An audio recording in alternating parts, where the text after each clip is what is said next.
పర్వతాలు తొలగవచ్చు తత్తరిల్లు మెట్టలన్నీ వీడిపోదు నా కృప నీకు నా నిబంధన తొలగదు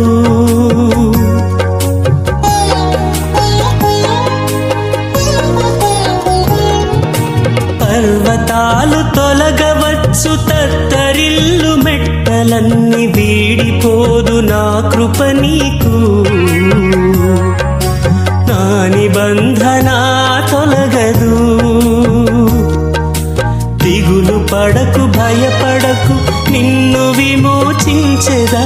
నీదు భారమంత మోసి నాదు శాంతి నొసగెదా అని చెప్పి వాగ్దానం చేసిన యేసయ్యా తల్లిలా లాలించును